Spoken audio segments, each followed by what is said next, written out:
Mackenzie's return to consciousness was marred by a bitter taste in her mouth, a sharp contrast to the drowsiness clouding her mind. Overwhelmed by an intense thirst and a wave of nausea, she struggled to orient herself. The persistent buzzing in her head blurred the line between her internal sensations and the external world. Initially, her surroundings were a mystery. She knew only that she lay in a cramped, confining space. Panic surged as she tried to move. The realization of being trapped in a narrow, restrictive area sent shivers down her spine. Her feet pressed futilely against an unyielding barrier. Gradually, as her mind began to shake off its cobwebs, thoughts emerged, heavy, ponderous. Desperate to call for help, Mackenzie was hindered by uncertainty. Was it the darkness around her, or was her vision betraying her? Her fear amplified, she reached out, her fingers brushing against what felt like smooth satin. Behind her, she prodded with a weak, trembling right hand, encountering an immovable wall. Reality seemed to warp. Was this a coffin? Her heart raced, her breathing grew rapid, yet screams were trapped behind her barely parted lips. In an attempt to voice her distress, only a strangled sound escaped as panic clutched her throat. Her body felt distant, unresponsive, as if paralyzed by potent drugs. A cruel, sinister ploy she had unwittingly become a part of. Outside, the van carrying what appeared to be Mackenzie's coffin halted, jostling slightly on the bumpy cemetery road. The driver's door slammed with a definitive thud, followed by the scraping noise of movement. Mackenzie's heart pounded in her chest, torn between the hope of rescue and the overwhelming terror of what might come next.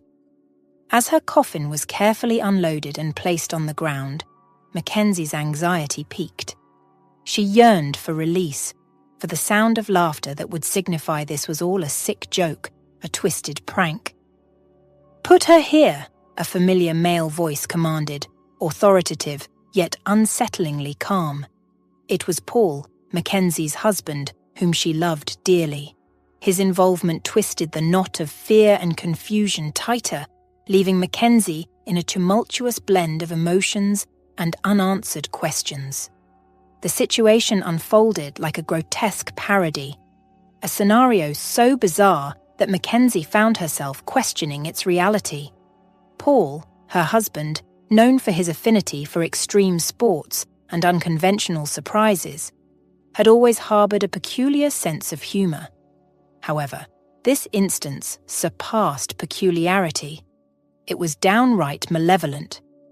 Deep within, Mackenzie clung to a sliver of hope that this was just an elaborate, albeit twisted, prank, and that she'd soon be greeted by the sound of laughter and relief. "Finally, she's where she belongs," came a voice, dripping with disdain. It was Sabrina, Mackenzie's friend, or so she had believed. The pain of betrayal stung sharply. Why would Sabrina express such hostility? The realization dawned on Mackenzie with a heavy heart. Paul and Sabrina were not just acquaintances. They were co-conspirators in a sinister plot against her. Their feigned affection was nothing but a ruse, a mask for their true intentions. "I can't believe we are finally done with this," Paul's voice resonated with a chilling clarity. The faint stir of air brushed against Mackenzie's face as the gravediggers pried open the coffin lid. The fresh breeze was a small mercy, offering slight ease to her drug-laden lungs struggling for breath.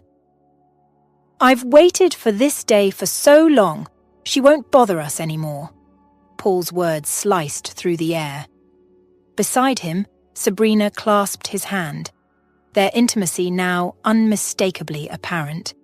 It was a union forged not in love, but in mutual greed and malice. "We're lucky her father died a year ago. If not for his illness, we would have had to send him off too," Paul murmured, his voice laced with caution, mindful of the grave diggers nearby. The revelation added another layer of horror to Mackenzie's ordeal. Their conspiracy had been long in the making. Amidst this dark tableau, a disruption. Richard's dog, an old companion of the cemetery's groundskeeper, began to whine and bark incessantly at the coffin. His instinctual unease only served to heighten the already tense atmosphere. "Shut your mutt up!" Sabrina screeched, her irritation breaking the somber moment. "Can't you see we're having a moment?" "Sorry," Richard responded gruffly, admonishing his dog. "Luke, be quiet." In the coffin, Mackenzie grappled with a maelstrom of emotions. Fear, betrayal, disbelief all wrestled within her. She imagined herself screaming, revealing her consciousness, and confronting her betrayers. Yet the risk was too great. Any movement, any sign of life, could provoke Paul into a more drastic action. So she remained still, a silent witness to the cruel fate they had plotted for her. In this twisted tableau, Paul's ruthless ambition was laid bare. His proximity to a vast inheritance had eroded any semblance of morality, revealing a man capable of unspeakable acts. The thought that he could eliminate the gravediggers as easily as he had plotted against his own wife was a chilling testament to his callousness. For someone like Paul, driven by desperation and the lure of wealth, burying more than one body in a single grave wouldn't weigh heavily on his conscience. Sabrina, leaning over Mackenzie's eerily still form, remarked with a detached air, "Jesus, she doesn't even look human, more like a doll. It's creepy." Her words, devoid of empathy, echoed the coldness of the situation. Paul, confident in his sinister plan, dismissed any concerns about an autopsy. "There's no close family left for Mackenzie. In this city, she only had you as a friend," he said to Sabrina. "And these drugs leave the system quickly. No expert will find anything suspicious. I've taken care of everything, and I didn't do this to fail over something trivial. I've prepared." His assurance was chilling, a clear indication of how meticulously he had orchestrated this scheme. Mackenzie, overhearing their conversation, felt a surge of fury but quickly suppressed it. She knew that any physical reaction, even as subtle as sweating or blushing, could betray her feigned death and seal her fate. Paul then addressed Richard and Carter, the young apprentice of the seasoned gravedigger. "When will you be done?" "In about 20 minutes, they responded from the depths of the grave. "Let's get out of here," Paul declared, wrapping his arm around Sabrina's shoulders. "No need to see how it all ends." Sabrina, her tone whiny and self-absorbed, complained, "I'm starving. Let's get something to eat. I'm exhausted from all this," as she adjusted her stylish leather coat. Her attire, more suited for a lavish dinner than a solemn funeral, stood out starkly against the cemetery's somber backdrop. Richard couldn't help but notice her extravagant appearance amidst the crosses and monuments. With one final glance at Mackenzie's pallid face, nestled in the soft blue satin of the coffin, Sabrina shared a smile with Paul. He paid the gravediggers and departed, leaving behind his wife's body and the persistent barking of Richard's black mongrel. In their wake, a sense of macabre finality hung in the air, a grim reminder of the depths to which greed and malice can drive the human soul. The atmosphere at the gravesite was tinged with unease, magnified by the departing couple's cold demeanour. Carter, breaking the silence, echoed the sentiment that hung heavily in the air. "Strange people," he said, his voice tinged with confusion. "They were so indifferent towards this woman. No flowers, no tears, no goodbyes." Richard, the seasoned gravedigger, observed Paul's car disappearing in the distance. "I've seen a lot in my years here," he mused, a hint of sadness in his tone. "But this is rare. She must be an orphan or something." His attention then shifted to Luke. the large dog who had been unusually agitated. "Luke, get out of here," he scolded, but the dog's restlessness only grew. In the absence of Mackenzie's relatives, Luke's behavior became more erratic. He howled and barked incessantly at the coffin lid, as if driven by an unseen force. Exasperated and fearing the dog's strength could cause an accident, Richard tied Luke to the fence, hoping to prevent any further disturbances. "You made him do this," Richard muttered to his dog, before turning to Carter. "Let's lower her in. Then you can go. I'll handle the rest." Carter, ever conscientious, expressed concern about the workload. "Are you sure? There's a lot of burying to do," he said. Richard, with a mixture of pride and exasperation, replied, "I've buried 2/3 of the people in this cemetery, so don't tell me if I'm sure what I'm doing. Get to work." He craved solitude, a respite from Carter's constant chatter. Once Carter had left, Richard gazed down at the dark coffin lid, beginning the solemn task of burying it. But the peace was short-lived. Luke, howling with an intensity that seemed almost supernatural, broke free from his restraint and leaped into the grave. Richard, caught off guard, yelled in frustration, "What's gotten into you, crazy dog?" But Luke remained undeterred, his barks echoing in the grave's depths. "What's bitten you today? Get back out of there!" Richard demanded, yet the dog's behavior only intensified, as if urgently trying to convey a message beyond human comprehension. Richard, initially hoping Luke would climb out on his own, quickly realized the dog's agitation was more than just a random outburst. "What's wrong with you?" he growled, his frustration evident. Mackenzie, still inside the coffin, felt the weight of Luke landing above her. The dog's relentless barking and howling signified something urgent, something important. In a moment of clarity, Mackenzie realized she could at least attempt to make a sound. Her feeble moan, though barely audible, was enough to reinforce Luke's determination. Alarmed by the unexpected noise, Richard's heart raced. "What is this now?" he thought, panic setting in.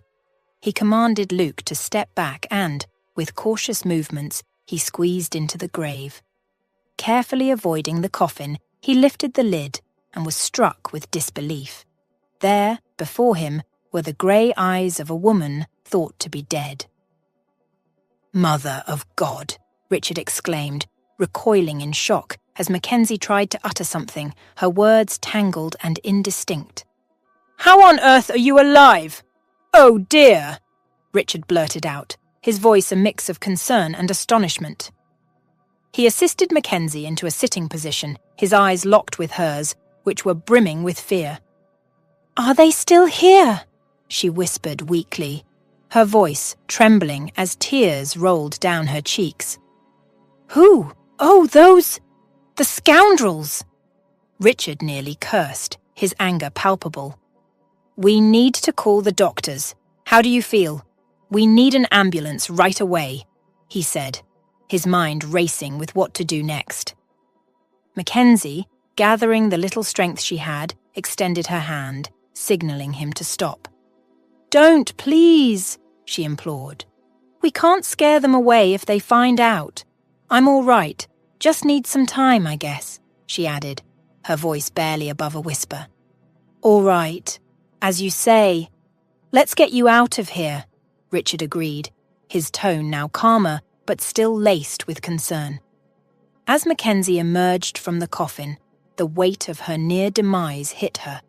She wept, clinging to the earth, her hands grappling for support as she struggled to the surface.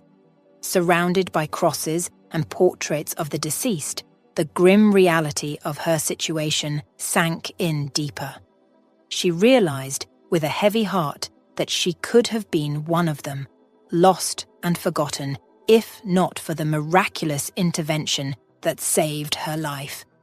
Her relief was profound, yet tinged with the haunting knowledge of how close she had come to an undeserved end. Mackenzie, overwhelmed by the harrowing experience, pleaded with Richard, her voice trembling with desperation. "Take me away from here, please," she implored, squatting and covering her face with her hands, as if to shield herself from the grim reality that surrounded her. Richard, understanding the urgency of her request, paused only briefly to consider the situation. Mackenzie was clearly in a state of shock, and it wouldn't be right to ask her to wait while he dealt with the logistics of the disturbed grave and the relocation of the coffin. He resolved to handle everything early the next morning, before anyone could notice the disturbance.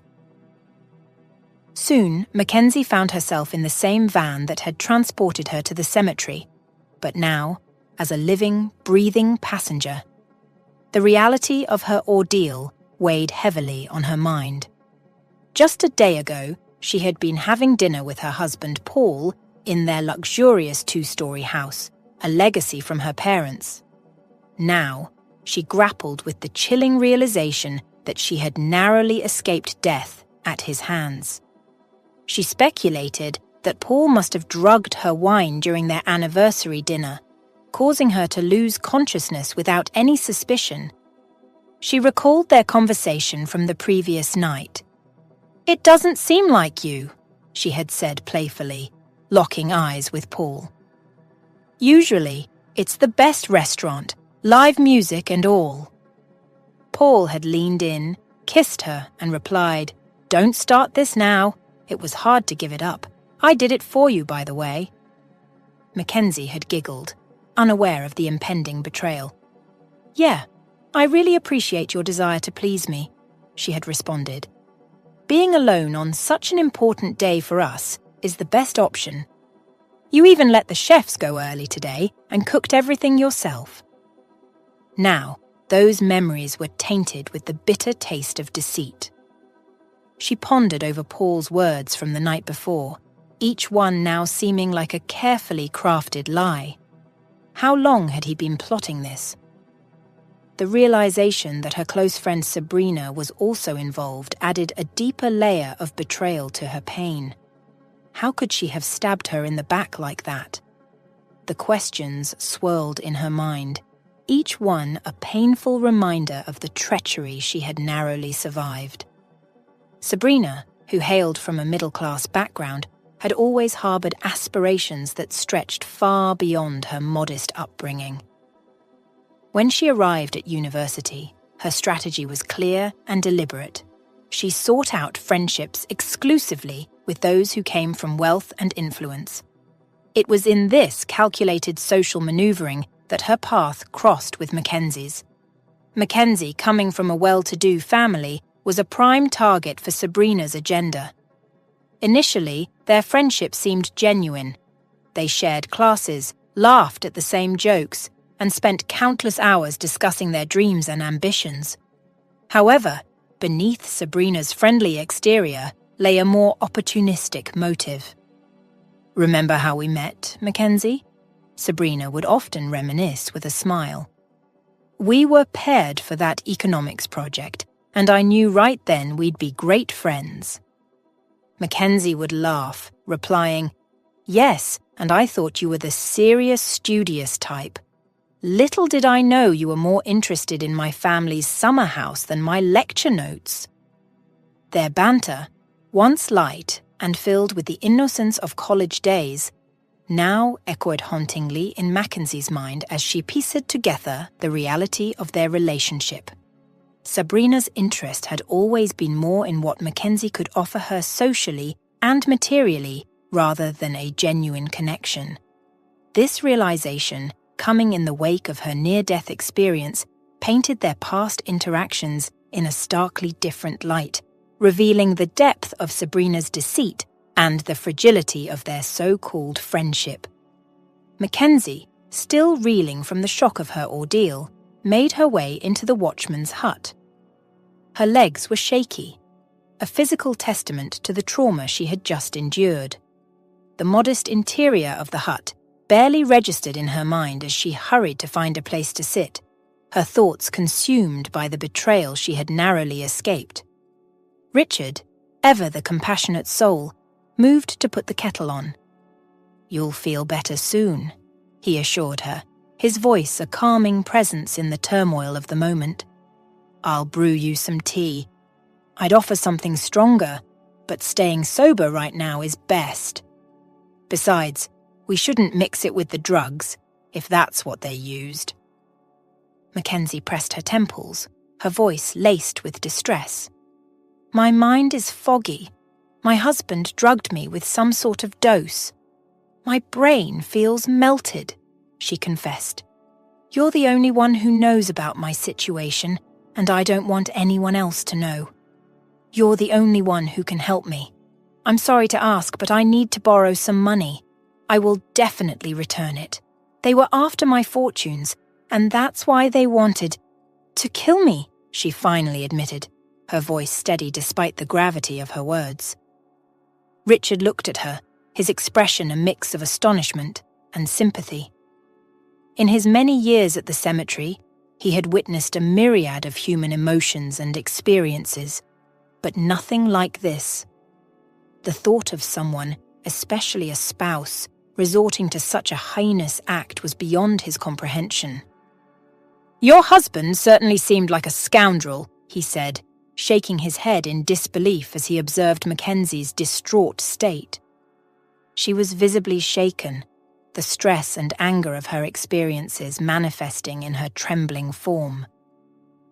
"I'll give you the money. Don't worry, my dear. How could I leave you in such a situation?" Richard said, his tone firm and reassuring. "But what are you going to do?" he inquired, concern etched in his voice. Mackenzie, her resolve hardening, replied, "I don't know yet. But one thing's for sure. That monster will pay for everything. I'll make sure they both get what they deserve. They wanted to kill me, and in such a barbaric way. How naive I was!" she lamented, her tears a poignant reflection of the innocence she had lost and the determination she had gained. As Mackenzie sat in the watchman's hut, processing the turmoil of her recent ordeal, Luke, the loyal dog who had played a crucial role in her rescue, stirred from his spot on the floor. He approached her and laid his heavy head on her lap, seeking affection in his own canine way. "What a good boy," Mackenzie said softly, her fingers gently stroking him between the ears. She smiled down at him, gratitude shining in her eyes. "I didn't even thank you, silly me. After all, it was you who saved me," she acknowledged, addressing her furry rescuer. Luke's tail wagged in response, his demeanor reflecting the happiness and satisfaction of being praised. "Luke is smart," Richard chimed in, a proud smile on his face, as he too reached out to stroke the dog's black back. "I've gotten used to him over the 7 years he's been with me. You wouldn't believe how tiny he was when I first found him in the streets," he reminisced about the day he found Luke.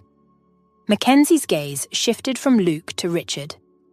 "I'll stay at a hotel tonight. It's a bit cramped for guests here," she said, acknowledging the modesty of the hut. "All right," Richard responded, standing up and walking over to his desk. He opened a drawer and pulled out his wallet. "Here," he said, handing Mackenzie a few bills. "This should be enough for the time being. I'll call you a cab." That night, Mackenzie found herself in a rundown hotel, struggling to find sleep. The events of the previous day haunted her, instilling a deep-seated fear of closing her eyes. Her mind raced with unsettling thoughts. What if Paul discovered her escape and came after her? Could he and Sabrina be watching her even now?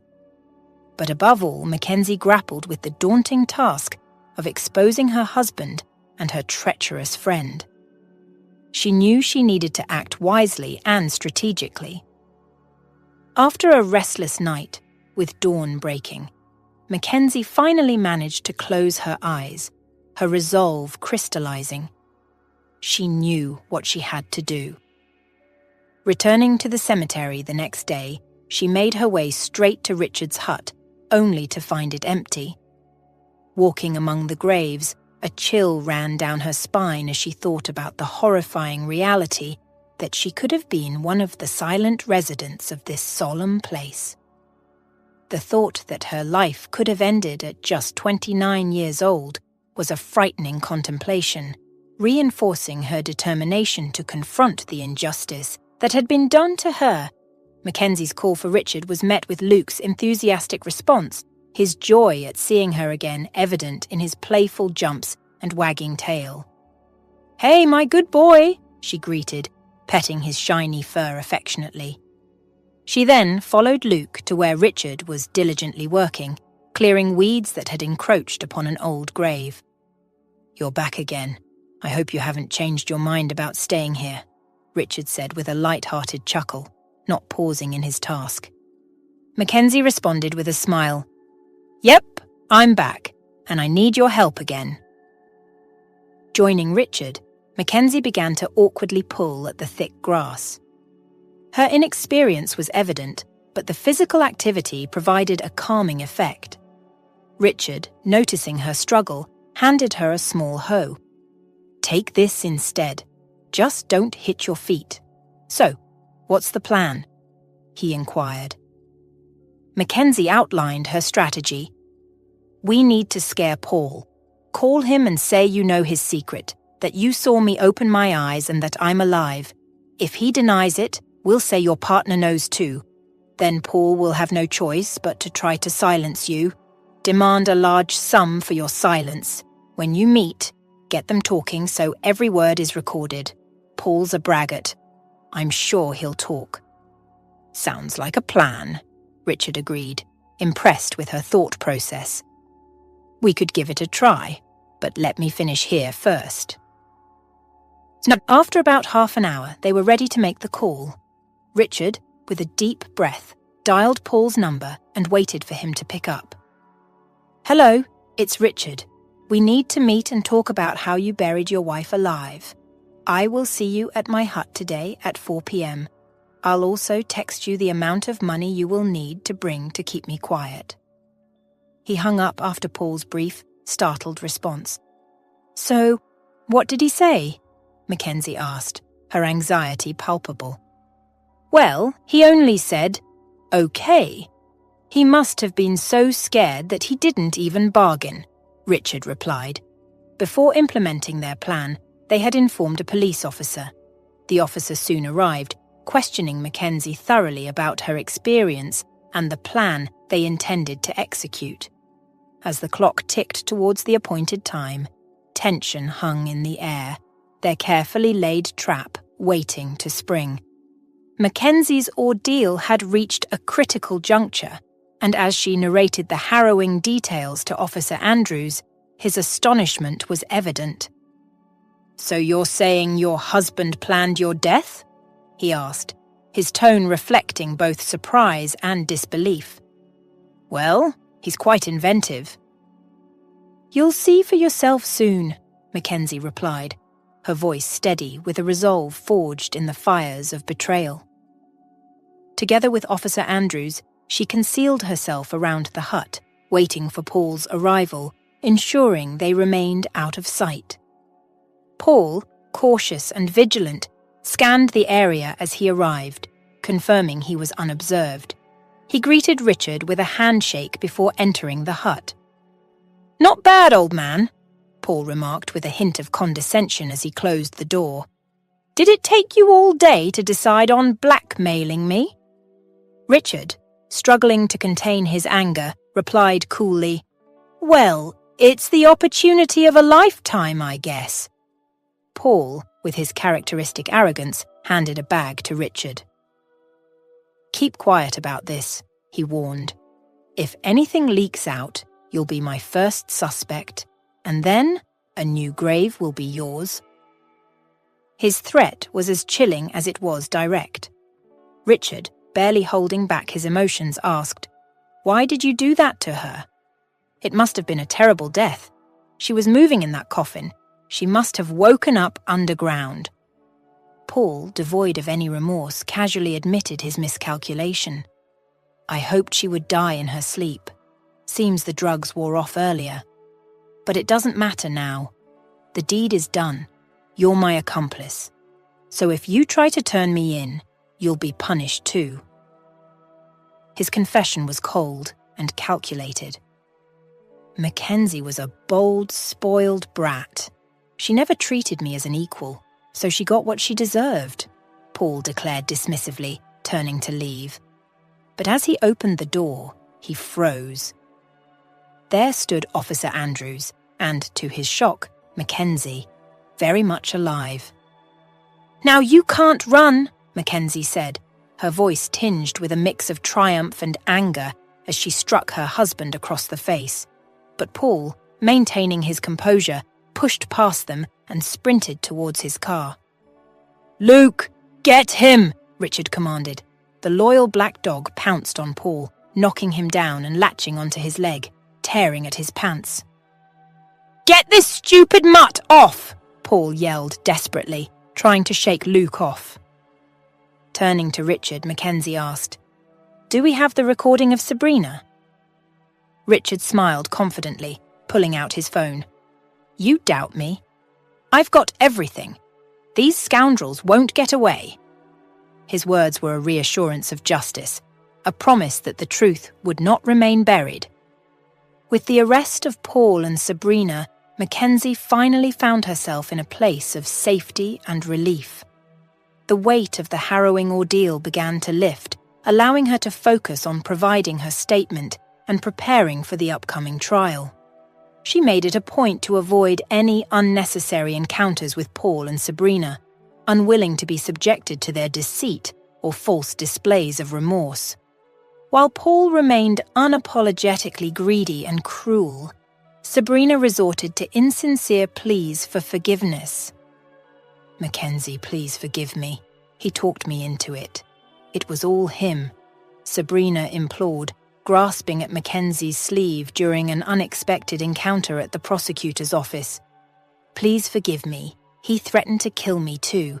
I would never do anything like that to you," Sabrina continued, her tears flowing freely. However, Mackenzie remained stoic, her face betraying no emotion in response to Sabrina's desperate pleas. "Keep her away from me," Mackenzie requested of the officer nearby. "I don't want to see her." Returning to her parents' home provided a sanctuary for Mackenzie. The first thing she did was surrender to a deep, restorative sleep. She had feared that sleep might elude her after such a traumatic experience, but the knowledge that Paul and Sabrina were no longer a threat allowed her to drift off with ease. In the quiet moments of reflection, Mackenzie acknowledged the crucial role played by Richard and his loyal dog, Luke, in saving her life and ensuring justice. They had been her unexpected guardians, stepping into her life at its darkest hour and guiding her back to safety. Their bravery and quick thinking had not only saved her from a tragic fate, but had also helped bring those who wished her harm to face the consequences of their actions. Once the turmoil surrounding her ordeal had settled, Mackenzie felt a strong urge to express her gratitude to those who had been instrumental in her survival. She decided to visit Richard, the gravedigger who had played a pivotal role in her rescue.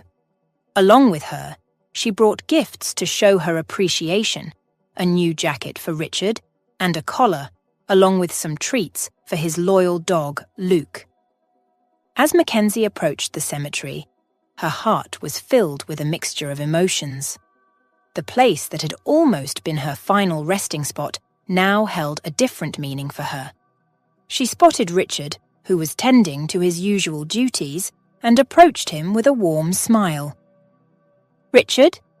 she called out gently, not wanting to startle him. Richard turned around, surprised to see her. "Mackenzie, what brings you back here?" he asked, his face breaking into a welcoming grin. "I just wanted to say thank you, properly this time," Mackenzie replied, holding out the jacket towards him. I hope this keeps you warm during those cold nights." Richard accepted the jacket, his eyes reflecting his gratitude.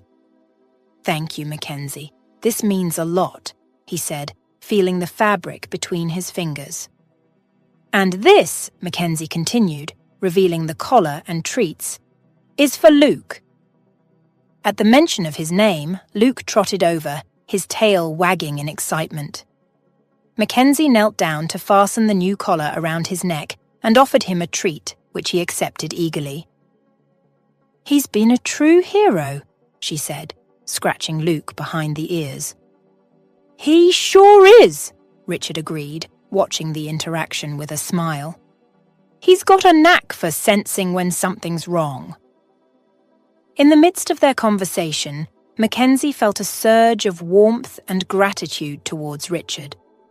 Recognizing how significantly he had impacted her life, she wanted to extend her appreciation beyond just gifts.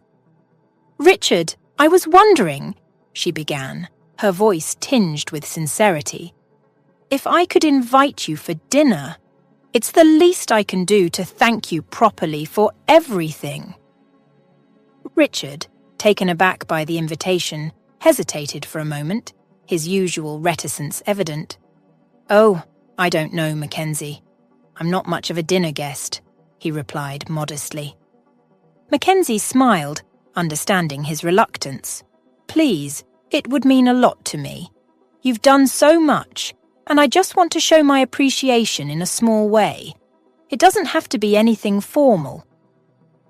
After a brief pause, a gentle smile broke through Richard's reserved exterior. "Well, in that case, how could I refuse such a kind offer? I'd be honored to join you for dinner, Mackenzie." As they dined in the warm, inviting atmosphere of the restaurant, Mackenzie couldn't help but wonder about the stark contrast between Richard's gentle demeanor and his somber occupation. Leaning forward, she asked softly, "How did you come to work in such an unusual place? It seems so different from who you are." Richard paused, his eyes reflecting a distant memory. "Well, Mackenzie, my life 35 years ago was a world apart from what it is now," he began, his voice tinged with a hint of nostalgia. "I was married to Natalie, a wonderful woman with the kindest heart. We had a little boy, Johnny. He was just 2 years old at the time." Mackenzie listened intently, sensing the shift in Richard's tone. "Natalie was studying to be a teacher and I worked in construction. We were just a regular young family, full of dreams and aspirations," Richard continued. He paused, gathering his thoughts before delving deeper into his past. "One day, we were coming back from a trip to the mountains, celebrating Natalie's graduation. She had just finished her degree and was on the verge of starting her career." Richard's eyes clouded with sadness as he recounted the tragic turn of events. "It was raining heavily and the roads were slippery. I was driving and I lost control of the truck.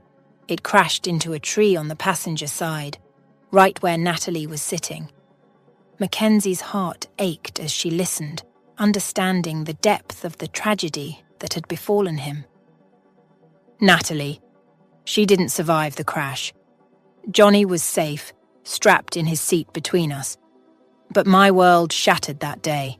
Richard's voice broke slightly, the pain still raw even after so many years. "The worst part was the aftermath. They found traces of alcohol in my system. Natalie's aunt, who never approved of me, convinced everyone that I was to blame for the accident. The guilt, the grief. It was overwhelming," he confessed, his eyes downcast. Mackenzie reached across the table, placing her hand over Richard's in a gesture of comfort. "I'm so sorry, Richard. That's an unimaginable loss," she said softly. Richard looked up, meeting her eyes. "Thank you, Mackenzie. Life took a strange turn after that. I lost much more than my wife that day. It led me down a path I never expected, one that eventually brought me to the cemetery. It's a place of solace in a way, a place where I can reflect and remember. On that fateful day, Richard had consumed a few beers, and while he was certain the wet road had been the primary cause of the accident, he never contested the accusations levelled against him. The guilt he felt was overwhelming, regardless of the actual circumstances. He accepted the blame, succumbing to the weight of the tragedy and the judgments of those around him. Natalie's aunt, Carla, took custody of Johnny, Richard's young son. This development added another layer of heartache to Richard's already burdened soul. Subsequently, Richard faced the harsh reality of the legal system. He was sentenced to 8 years in prison for reckless driving that led to the death of his wife. In the face of such a devastating verdict, Richard stood alone, devoid of any support or advocacy. He accepted his sentence quietly, a man resigned to his fate. Upon his release, Richard returned to a community that viewed him through a lens of condemnation and mistrust. The warm, welcoming neighbourhood he once knew was gone, replaced by cold stares and whispered judgments. His son, Johnny, who had been raised by Carla, remained an unreachable part of Richard's past. Richard yearned for contact, aching for the opportunity to embrace his son, to explain, to reconnect. But Johnny had grown up under the shadow of a narrative that painted Richard as a killer, an image too ingrained for a young mind to question. Years later, when Richard attempted to reach out to his now-grown son, he received a letter in response, not from Johnny, but from Carla. "John is a grown man, and you are his mother's killer for him," the letter stated bluntly. These words were a crushing blow to Richard, extinguishing any lingering hope of reconciliation. This rejection plunged Richard deeper into despair. He withdrew from the world, consumed by his sorrows and regrets. There were moments when the isolation of his small house became too much, and he longed for the numbness of his prison days. As Richard gazed out of his window on a rainy day, his eyes were drawn to an old tree in front of his house. He had planted it when Johnny was born, envisioning a future where his son would play and climb its branches. But that future had never materialized. On this particular rainy day, Richard's attention was caught by a small black puppy sheltering under the tree, shivering in the cold. He watched from behind the window, waiting to see if anyone would come for it. As the rain grew heavier, droplets slipped through the leaves, drenching the poor creature. After 30 minutes, with no one in sight to claim the puppy, Richard, for the first time in a week, felt a compelling urge to step outside. He rushed out into the rain and scooped up the shivering puppy, bringing it into the warmth of his home. He shared his food, and the puppy, comforted and content, soon fell asleep in his lap. As he gently petted the little dog, Richard felt a profound shift within him. That day marked the end of his lonely existence. He named the puppy Luke. As Luke grew, he became more active, often barking and signaling his desire to go outside. Richard, still reclusive and longing only for his wife Natalie, would take Luke on early morning visits to her grave, ensuring they remained unseen by others. It was during one of these visits that Richard stumbled upon an advertisement for a cemetery guard and gravedigger position. The job seemed tailor-made for him. It promised physical activity, minimal interaction with people, and, most importantly, it would keep him close to Natalie. Mackenzie, deeply moved by Richard's story, rose from her seat and sat next to him.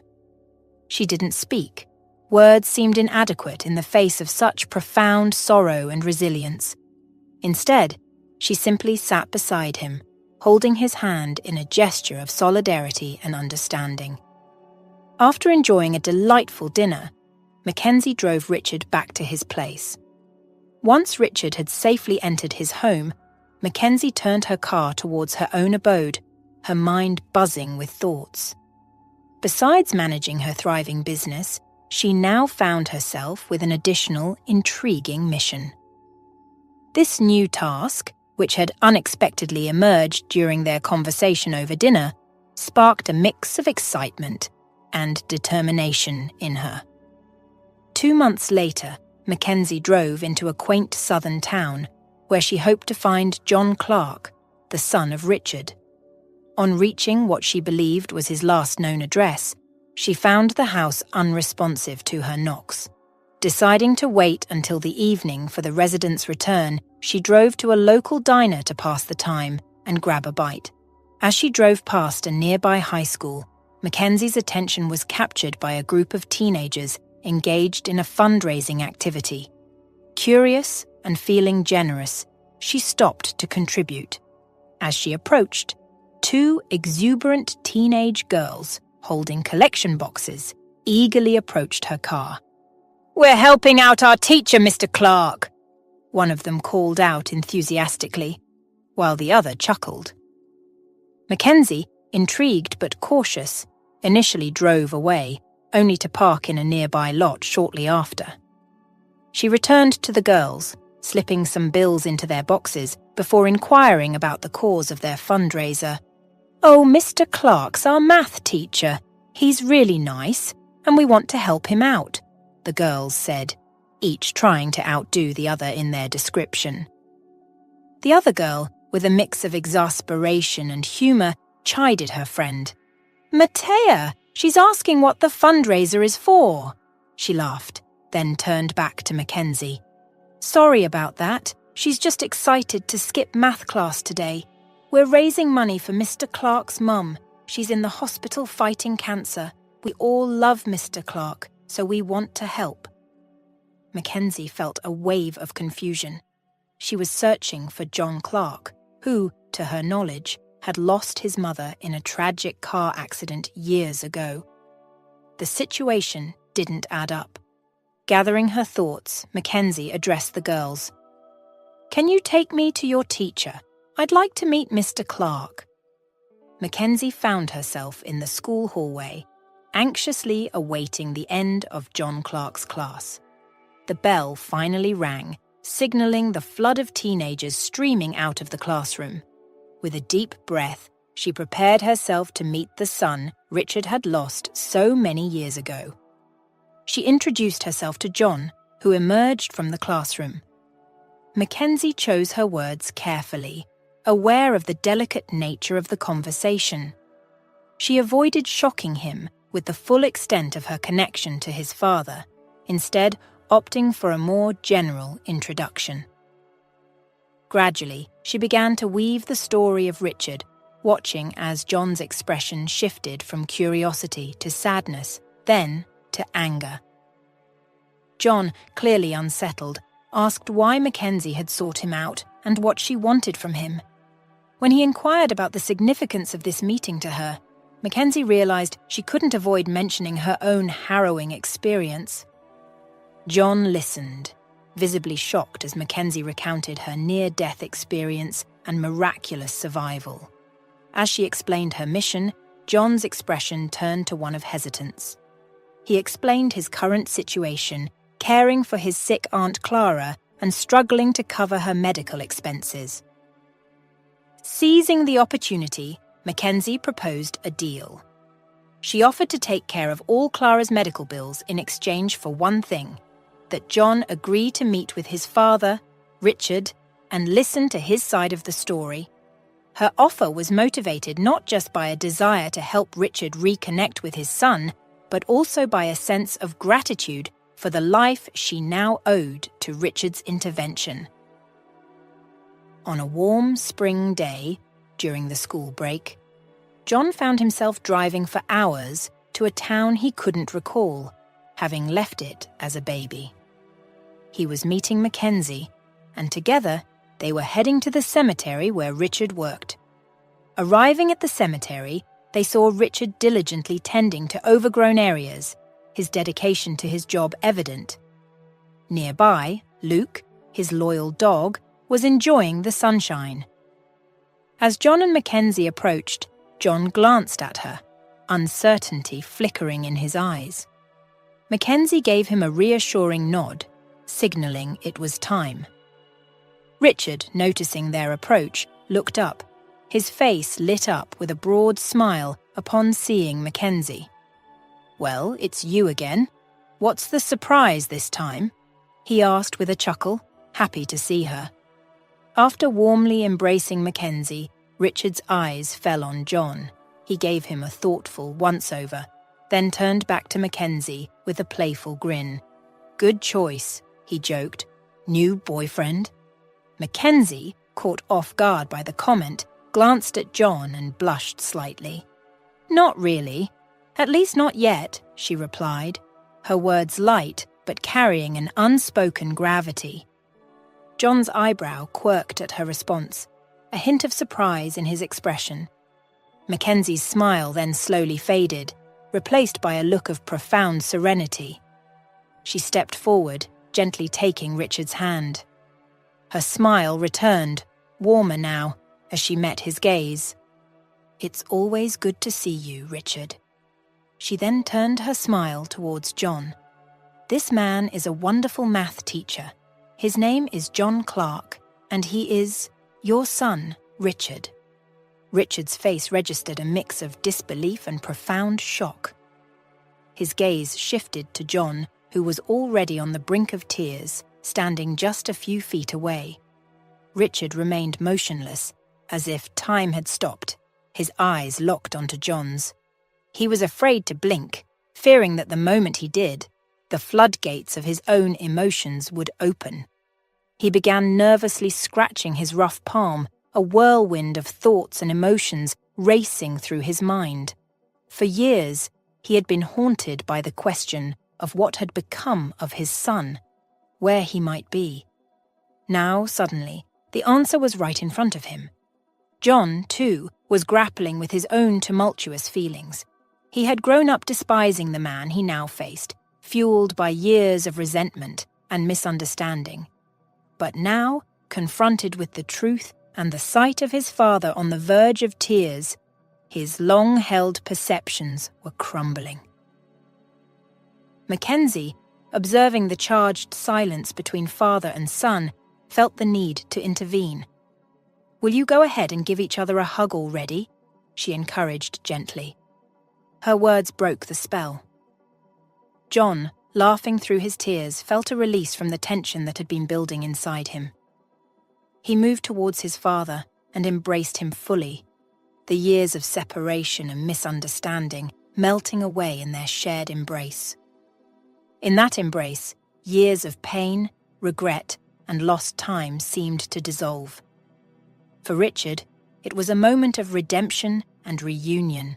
For John, a moment of discovery and reconciliation. The reunion between Richard and John was a moment filled with raw, unfiltered emotion. Richard, who had maintained a facade of composure, found himself overwhelmed by the warmth of his son's embrace.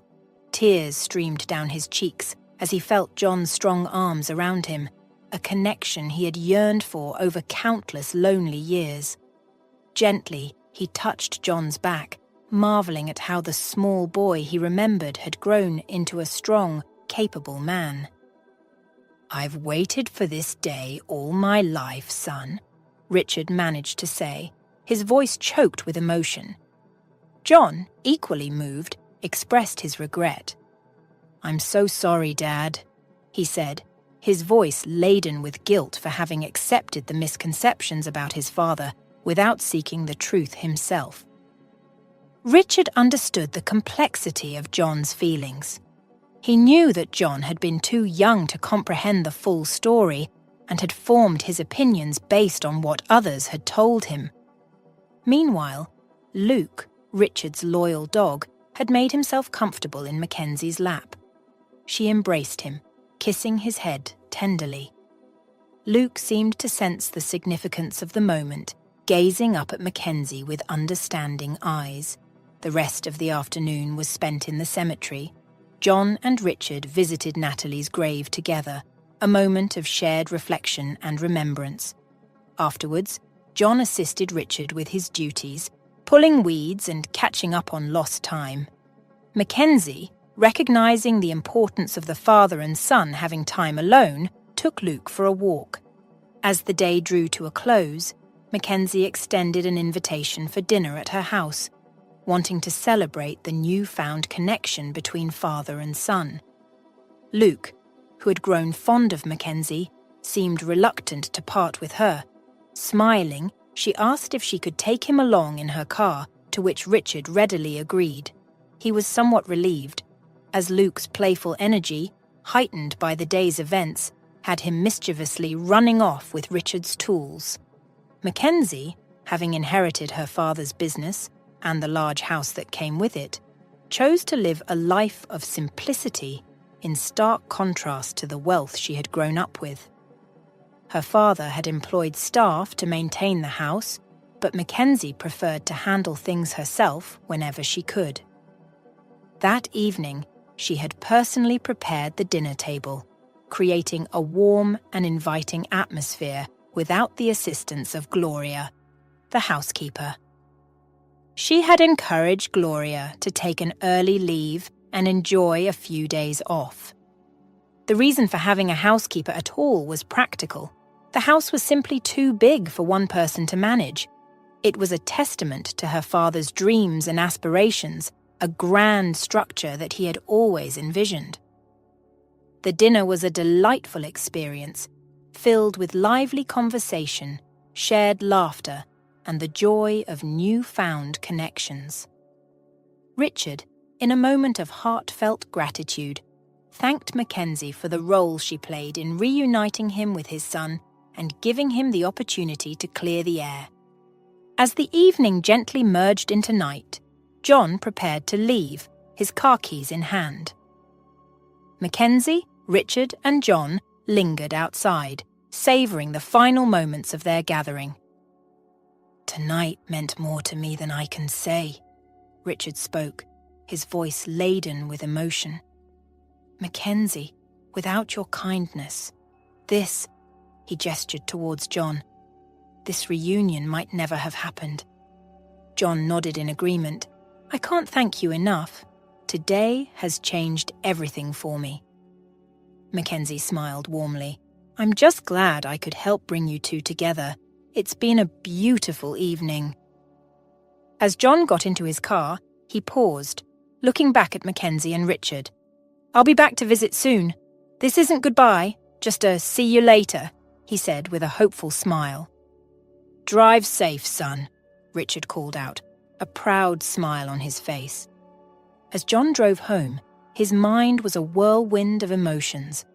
The revelations about his father, Richard, had turned his world upside down, and now he faced the daunting task of confronting his Aunt Carla.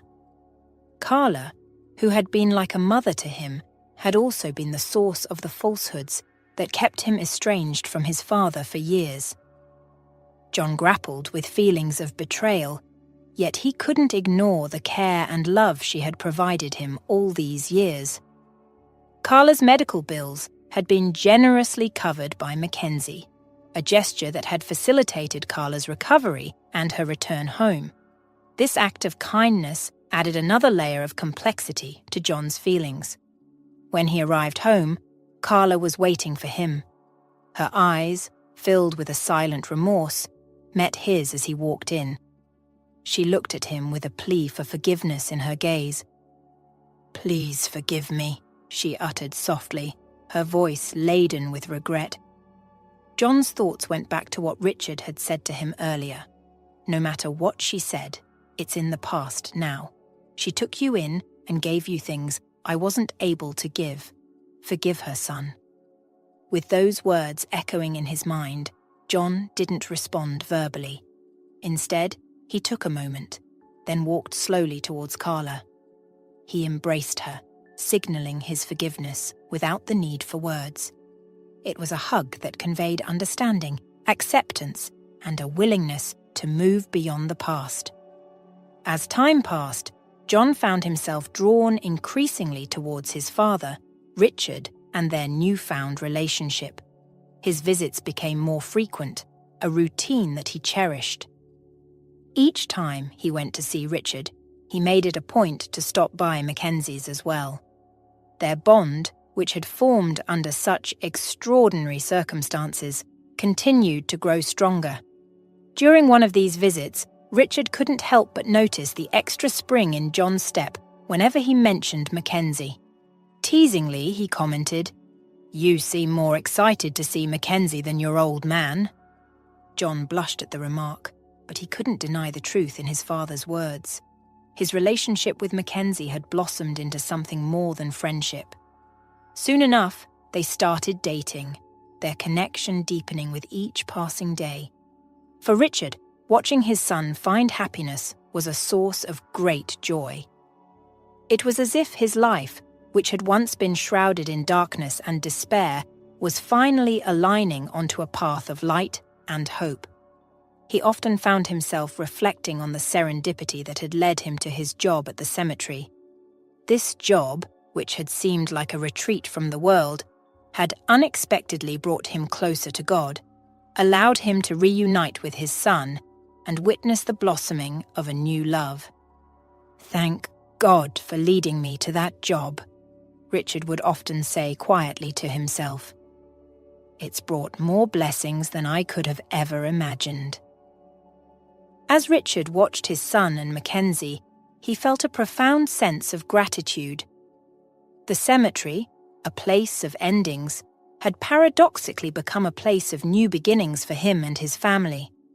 It was a reminder that life, in all its complexity, always held the potential for redemption and joy. Richard stood in front of Natalie's grave, a fresh bouquet of flowers in his hand, a gentle smile on his face. The vibrant colours of the flowers contrasted beautifully with the solemnity of the gravestone, symbolising the new lease of life that Richard had found. Looking at Natalie's grave, he spoke softly, as if she could hear him. "I've found happiness again, Natalie. I wish you could see how things have turned around." With a final glance at the grave, Richard turned and walked away, his steps lighter than they had been in years. He carried with him the warmth of renewed relationships and the promise of many more joyful days to come. The sun shone down on him, casting a gentle glow that mirrored the lightness in his soul, a soul that had, against all odds, found its way